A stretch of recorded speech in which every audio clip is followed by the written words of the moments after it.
statewide online lectures. Before starting, I'm going to give my introduction. Myself, Khan Nazir Iqbal. Today, we'll start with the same chapter, that is applied history. In that, we'll be dealing with the part 4, and that is last part also.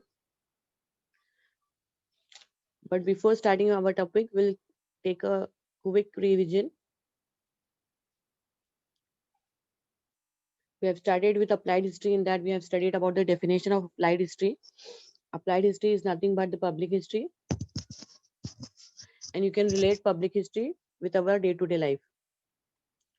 Further, we have studied about the different research fields which are affiliated with applied history, that is philosophy, science, technology, industry, commerce, management studies, arts and humanities.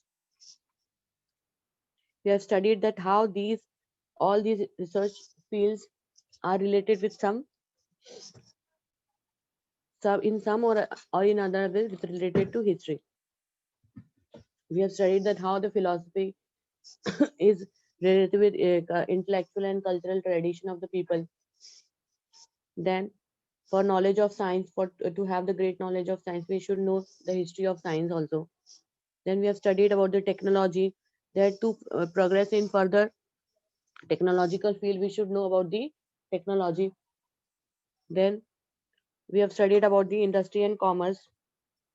In industry, we have studied about the industrial revolution. That the knowledge of industrial revolution will lead to the improvement in industries. Then in management studies, we have studied about the different management skills.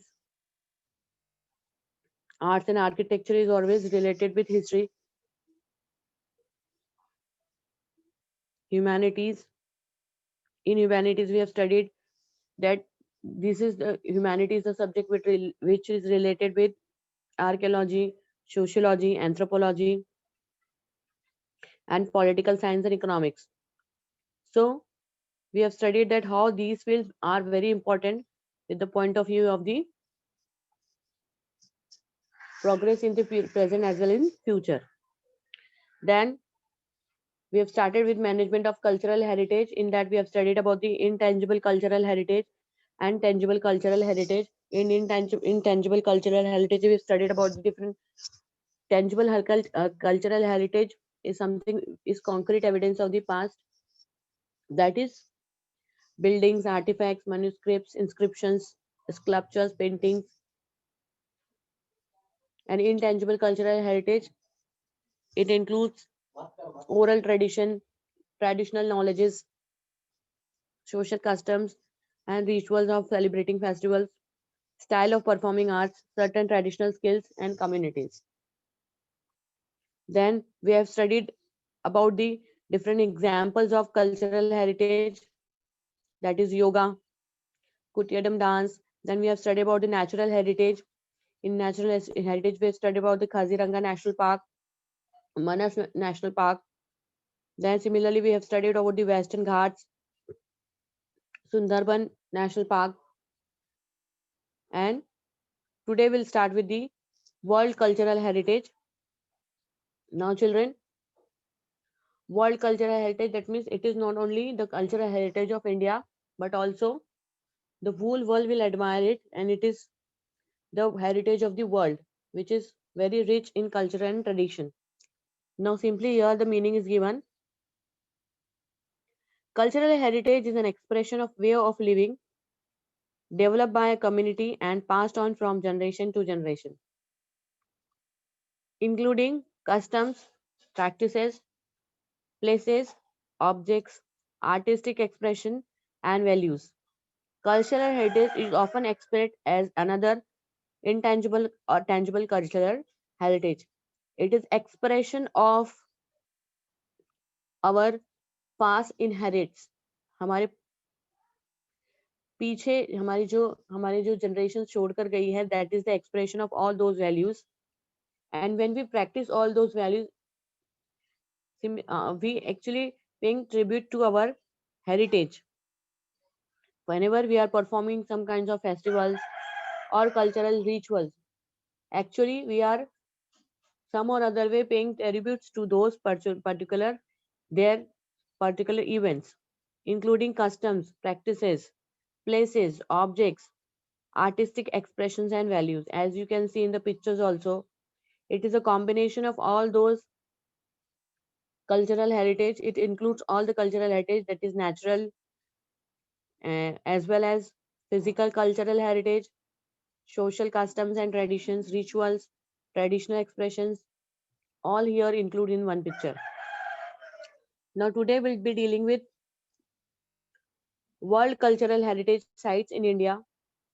Before in detail with the cultural heritage, I'm going to list down all the World Cultural Heritage Sites in India. It is to be begin with in 1983. All these are declared by UNESCO. 1983 Agra Fort, it's in Delhi. 1983 Ajanta Caves. 1983 again Verul Ellora Caves. 1983 in 1983 only Taj Mahal declared as World Heritage Site. In the year 1984 group of monuments at Mahabalipuram. Then again in 1984 Sun Temple Konark. In the year 1986 churches and convents of Goa. 1986 Fatehpur Sikri is declared as the UNESCO site. In the year 1986 group of monuments at Hampi. In the year 1986 again Khajuraho group of monuments, and in the year 1987 Elephanta Caves. Now children, apart from all these lists which is we are studying, I will tell you about in detail about the few cultural heritage in detail. Again in 1987 Great Living Chola temples. In the year 2004 Brideshwar and Aretweshwar at Darsharam. Then the year in 1987 group of monuments at Pataka. In the year 1989 Buddhist monument at Sanchi. 1993 Humayun Tomb Delhi. 1993 Qutub Minar and its monument at Delhi. Then again in the year 1999 Mountain Railway of India, Darjeeling Himalayas, Nilgiri Mountain Railways, the Kalka Shimla Railways. Now see children, these railways are built on the mountain regions, and they are very uh, uh, uncommon from the common railway line we have. That's why they are also declared as UNESCO heritage site. In the year 2002 Mahabodhi temple complex at Bodh Gaya, again the birthplace of Gautam Buddha. Then the year in 2003 rock shelter of Bhimbetka. These are one of the oldest paintings of the human beings. That's why they are declared as World Heritage. In the year 2004, Champaner Pavgarh Archaeological Park. Then in the year 2004, Chhatrapati Shivaji Maharaj Terminus, Mumbai. Our CST station is also one of the World Heritage Site which is declared by UNESCO. Then in the year 2007, Red Fort Complex, Delhi. 2010, the Jantar Mantar, Jaipur. In 2013, Hill Forts of Rajasthan. In 2014, Ranki War the Queen Stepwell at Patan, Gujarat. And in the year 2016, archaeological sites of Nalanda, Mahavira Nalanda University at Nalanda, Bihar. These are one of the oldest university from the ancient times, from the period of Gautam Buddha. These universities are there, Nalanda and Nalanda, Kalpana, Tirshila, all these are one of the oldest universities of ancient India. That's why they are also declared as ancient archaeological sites. Then the year in 2016, the capital complex at Chandigarh. In 2017, Ahmedabad historical cities. Now, from all these lists which we have studied just now, we'll study about the few important places. So in your this slide, as you can see, Agra Fort picture is given. Agra Fort is a historical fort in the city of Agra in India. It was the main residence of the emperor of the Mughal dynasty until 1638, when the capital was shifted from Agra to Delhi. Before captured by the Britishes, the last Indian rulers to have occupied it were the Marathas. In the 1983, the Agra Fort was inscribed as UNESCO World Heritage Site. It is about 2.5 kilometers northwest of its more famous sister monument, the Taj Mahal. The fort can be more accurately described as a walled city. As you can see in the picture also,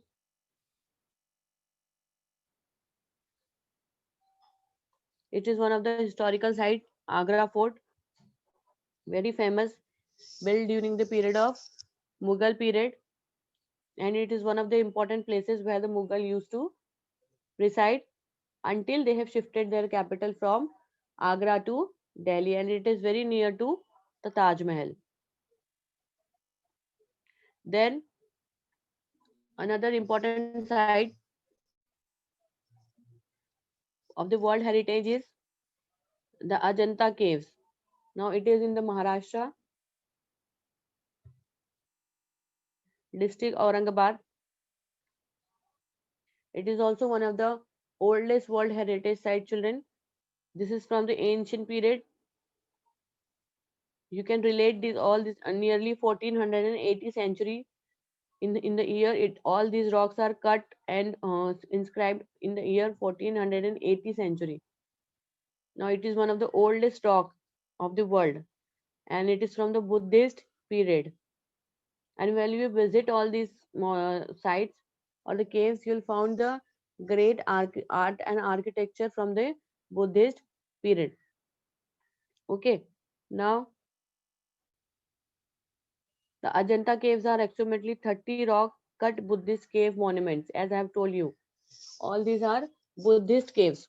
The teaching of Buddhism is inscribed in these particular caves, which date from the 2nd century BCE to 480 century in Aurangabad district of Maharashtra, state of India.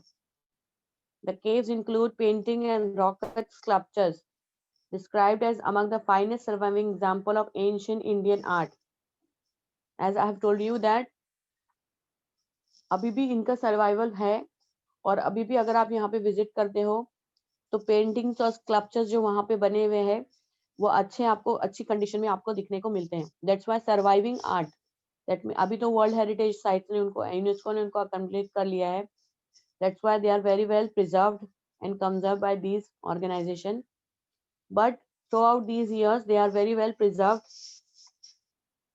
and monuments are sculptures and paintings can be seen on the cave walls. अभी भी आप caves की walls पर paintings और sculptures बहुत अच्छे से क्या कर सकते हो, देख सकते हो.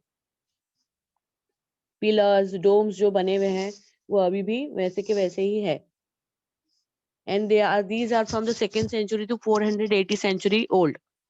So how ancient they are. That's why these sites are included in the World Heritage Site, because they are one of the oldest inscriptions or one of the ancient architecture we have in the world today. Particularly expressive painting that present enormous through gestures, pose, and forms. If you'll visit those caves, you will see different kinds of poses, sculptures, and art and expression is given in that particular paintings. They are universally regarded as masterpieces of Buddhist religious art. Whatever Buddhism has teachings, all those particular art is given in that particular paintings and sculptures. The caves were built in two phases. The first starting around the 2nd century BCE and the second occurring from the 400 to 650 century east. According to older accounts, or in a brief period of 460 480 century, according to later scholarships. That means there is some kind of contradiction in the dates, but they are as old as many thousand years back. The site is a protected monument in the care of Archaeological Survey of India since 1983. The Ajanta caves have been a UNESCO World Heritage Site. Again, they are preserved and conserved by the Archaeological Survey of India, and that's why they are World Heritage Sites. Moving further, children, Taj Mahal, one of the famous monument of the India, Taj Mahal.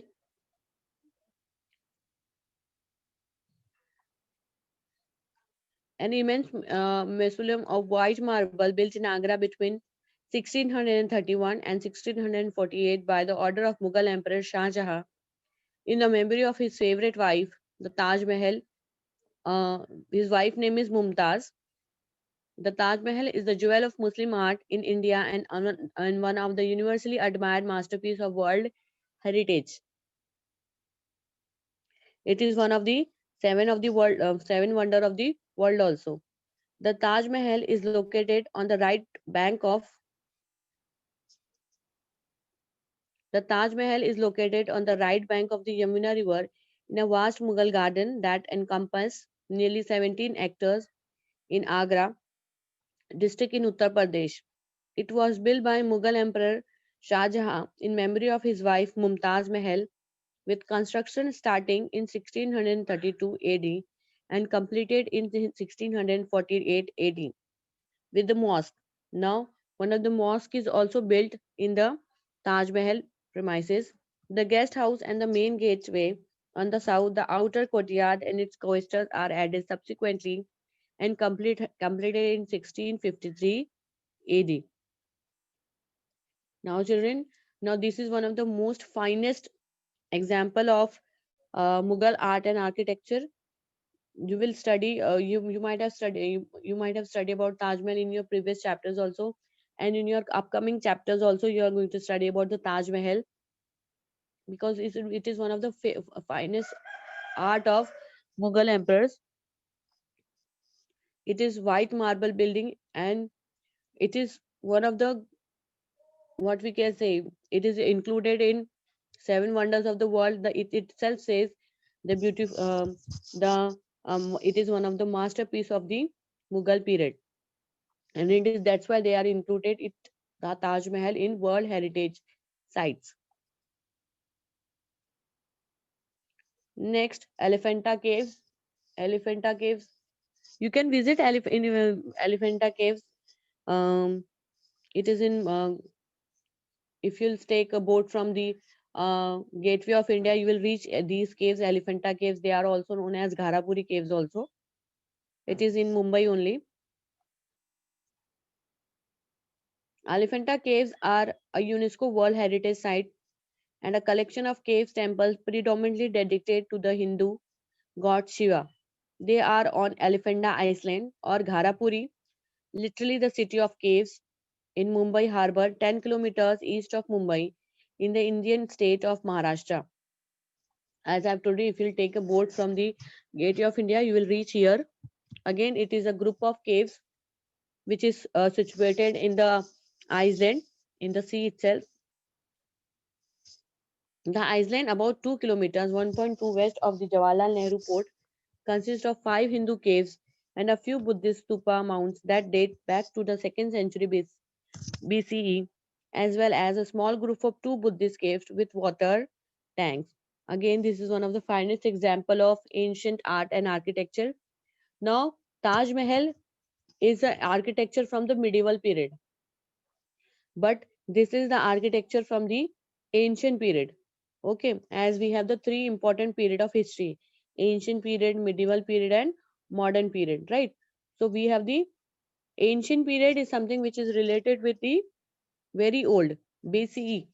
Ancient period is related with before century east. and the AD means the anatomy.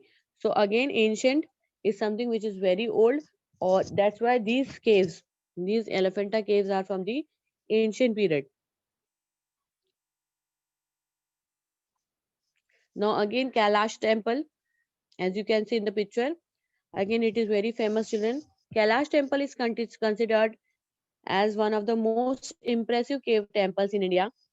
The enormous structure is one of the 34 caves, temples, and monasteries that are collectively known as Ellora Caves. Again, it is in Maharashtra, district Aurangabad, located in the western region of Maharashtra. The caves are a UNESCO World Heritage Sites and includes monuments dating between 600th century and 1000th century East. While these are many impressive structure on site in the megalithic Kailash temple, that is perhaps the most well known. It is not entirely clear who had Kailash built temple. This attribution is based on several epigraph that connects the temple to Krishna Raj, though nothing written directly about the ruler contains information about the temple. Now, children, as these temples are these Kailash temples, there is not still clear that who has built these temple, but you can relate the art and architecture to the Krishna Raj. But the evidence of not such construction is found in their particular books. Now again, one of the important World Heritage Site is Jantar Mantar. It is in Jaipur, state Rajasthan. Jantar Mantar in Jaipur is an astronomical observation site built in the early 18th century. It includes a set of some 20 main fixed instruments. They are monumental examples in masonry of known instruments, but which in many cases have specific characteristics of their own. Designed for the observation of astronomical positions with the naked eye, they embody several architectural and instrumental innovations. This is the most significant, most comprehensive, and the best preserved of India's historic observatories. It is an expression of astronomical skills and cosmological concept of the court of a scholarly prince at the end of the Mughal period. If you want to observe the space, Jantar Mantar is the first place built in the 18th century from the Mughal period. Why it is built? It is built to observe the space, to observe different planets, right? And that's why they are the and whatever instruments are there, they are from the 18th century, and that's why they are also included in World Heritage Site because they are very old, from the medieval period they are, and they are built, and the whatever arrangement are made at that particular place, that they are made in such a way, designed to observe observation of astronomical position with the naked eye. That means you can see all those planets from without the some kind of binoculars. You can also see them, and that's why they are very they embody very rare architecture, and that's why they are included in the World Heritage Site by the UNESCO. Then, last but not the least, Chhatrapati Shivaji Maharaj Terminus, formerly known as is, is Chhatrapati Shivaji Maharaj is the new name. Previously, it was known as Victoria Terminus,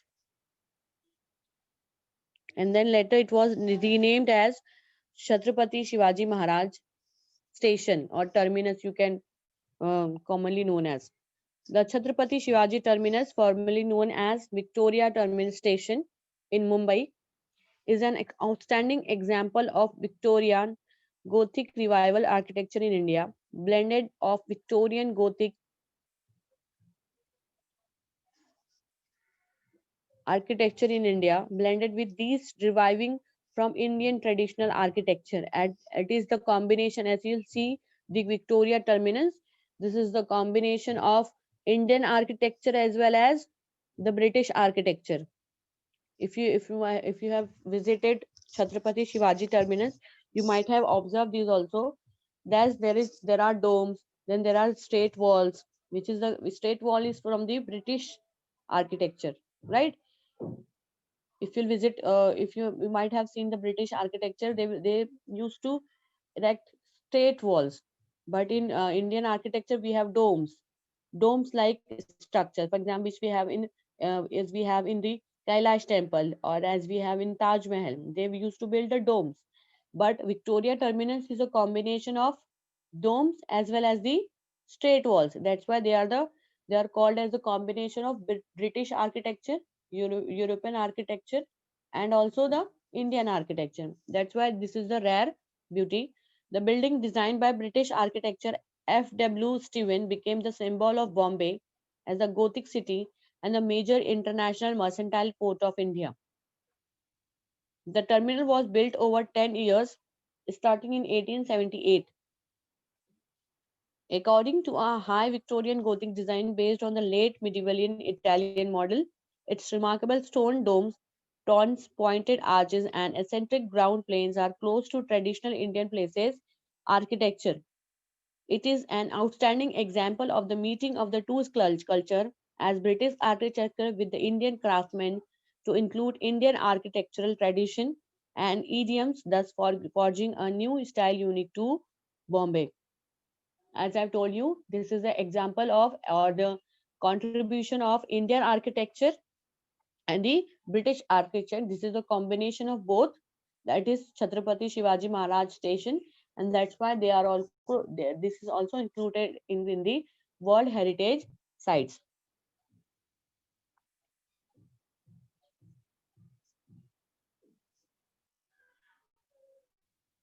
Now, children, before moving to the last part of your chapter, that is management of these particular I want to show you this video.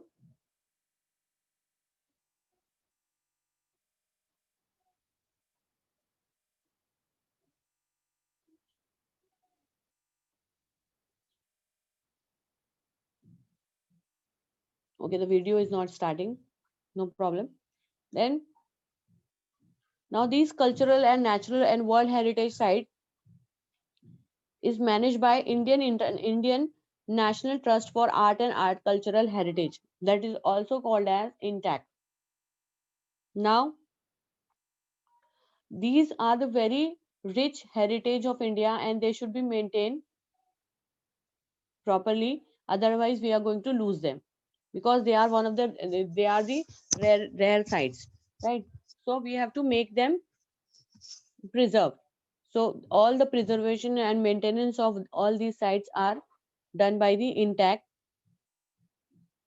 The work of conservation and preservation of the cultural heritage sites falls under the jurisdiction of Archaeological Survey of India. One of the important branches of science history is there, Archaeological Survey of India, and all the department was carried by the Archaeological Survey of India. And besides INTACT, Indian National Trust for Art and Cultural Heritage is actively working in this field. When particular site is declared as World Heritage Site, that particular site was looked after by the Archaeological Site Survey of India. The work of conservation and preservation of cultural and natural heritage site requires participation of experts from various fields. They need to duly aware of the cultural, social, and political histories of heritage site. The principle of applied history are useful in creating the awareness among them. Now, if you want to study about that particular cultural heritage, you should be aware of the social, cultural background of that particular period. And that's why here the expert persons are required to maintain and conserve that particular site. Thus, there are different factors which are included in this. Number one, the operation necessary for the conservation and preservation and development of the heritage sites can be handled without causing any changes in its original states. Now, one of the important thing you have to keep in mind that all these are very historical things which are very rare. And if whatever conservation and preservation of work is there, they should not change the actual, even the color of that particular monument, right? If you, for example, years back, we want to clean the Taj Mahal. So special research was conducted that how we have to clean that particular monument, right? Because we don't want to change the color of that particular monument. If the color of that particular monument will be changed, then there will be, then it is not good. Because why? Because it is one of the cultural heritage. It should be the in the same way after cleaning also. That's why the long research should be required, or the experts will be required of that particular field, that how to preserve these particular monuments. Not only monuments, even the artifacts which are excavated during the excavation, it also required the great need, great care, that how they should be handled, how they should be cleaned, how they should be preserved. For example, if the books are books, very old books should be preserved, then how these books should be preserved, or the old compilation, old papers are should be prepared, then how these papers should be preserved. So there's a great expert required for the all these conservation and preservation work. Social, the local social structure and psychology of the local people, challenges faced by them in the present situation, and their expectation can be surveyed in detail. Particular monument is there. Is most of the time those monuments are very religious and very close to the people of that particular local area. Local area की जो people है उनके very close रहता है वो monument, उनके लिए एक बहुत ज्यादा क्या रहता है, उनके दिल के करीब रहता है. So at the time they have to keep in mind all those things also, that we should not we should not exploit the people nearby, and we should also take into consideration of their feelings and expression. Then due precaution can be taken to avoid hurting sentiments of the local people while completing the project of conservation, preservation, and development of heritage site. As that due respect should be there, that whenever we are doing the conservation work or compilation work, or we are doing any kind of research on the particular monument or a particular site, we should not hurt the sentiment of the nearby people or the local people, जो आसपास रहने वाले लोग हैं, जो उससे attach हैं, right? So we should not hurt their sentiments. Instead, we should also keep in mind that these monuments are very close to their heart, and we should always remember that these particular monuments are their own heritage, and that's why we should take into consideration while completing all this project, that we should not never hurt anyone's sentiments. Then participation of local people in project can be facilitated, and if the people want to participate, and if you want they want to help in making the project complete, in the project completion, we always welcome them, and we should always facilitate them, and we should always encourage them that yes, if you want to give any kind of information with related to this particular monument, you are always welcome, and we should facilitate them, हमको उनको acknowledge करना चाहिए, we should thank them. Then systematic planning is required, and creativity level is also should be very high in creating the opportunities and the livelihood over the particular monument. And the systematic particular work, if you want to conduct research on Taj Mahal, then there is particular systematic planning should be there, that if you want to first will study about the structure, then how it is built, then how the particular material from where it is carried out. So there is particular planning and systematic way to study or to make project in this particular field. Now with this, we come to the last part of your lesson. That is with related to applied physics, what are the different affiliated fields which is you can study in this, what are the different professional opportunities, आपको काम करने की क्या क्या opportunities हैं जो आपको public history में या मैनेजमेंट कल्चरल हेरिटेज हिस्ट्री में मिल सकती हैं. So knowledge of history can be supportive in the decision making with regard to respective legal provisions and public policies in the following fields: museum and archives, preservation and conservation of historical sites, tourism and hospitality, and entertainment and mass media.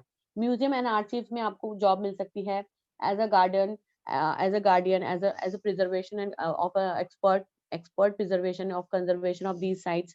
Then artifacts, then tourism and hospitality. As a tourist person, tourist guide, you have the opportunity as a professional opportunity. Entertainment and mass media, in all these fields you will get an opportunity to work as a history expert. Every field mentioned here requires expert personnel with a specialized skill. For personal architecture, architect, engineering, historians, archaeologists, museum curators, and sociologists, archives management of professionals and legal experts, skilled photographers, etc. Now, here are the different fields in which you can work. You can work as an architecture, as an engineer, as an historians, archaeologist, museum curator जो museum की देखभाल करता है वो, sociologist, archive management and professionals, and legal experts, skilled photographers. That means to capture those artifacts, there is proper skilled photographers is required. Of course, this is just an representative list. The help of experts from many more fields is required. Apart from these, there are many others also. For example, expert from the language.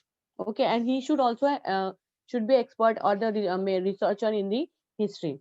These experts needs to an adequate knowledge of ancient sites, and those particular experts should be have the great knowledge of ancient sites, architecture, and the historical background of the structural remains of the artifacts. The project in the field of applied history can create various opportunities for those professionals. That means while studying those artifacts, this particular field, heritage management, it includes library science, it includes museum, museology, inscription, archaeology, uh, numismatic. So all these are the fields which is related with applied history. Study of coins is called as numismatic. So here you have to you require experts from the history field only, right? So here are the professional opportunities in the history fields, and that's why history is not the subject which is only related with theory. You will get different kinds of professional opportunities. You can work, you can make your career in this particular field also. In this lesson, we learn projects in fields of research can create various opportunities for these professionals. In this lesson, we learn about the role of applied history in public training programs for understanding the importance of history, for creating social awareness regarding the conservation, preservation of our cultural and natural heritage. Now, if children, if you'll take history as your major subject at graduation level, you'll study that how the particular monuments preserved and maintained, right?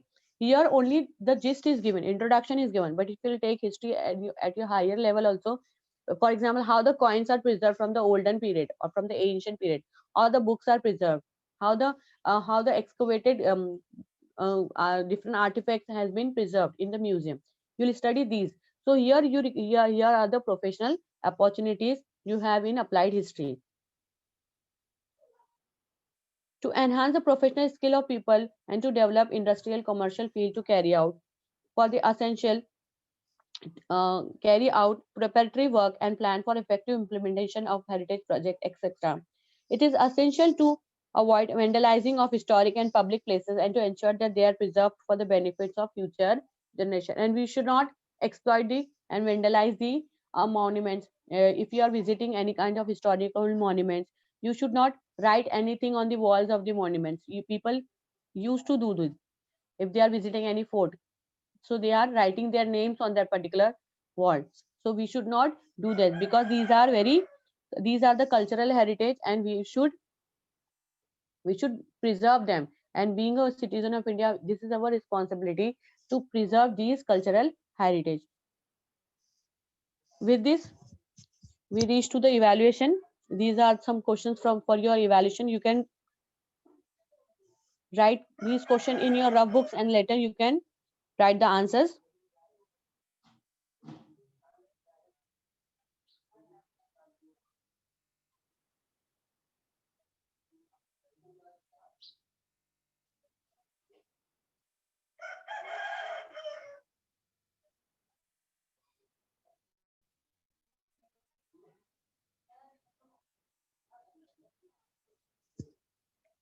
Okay, students, thanks for joining the lecture.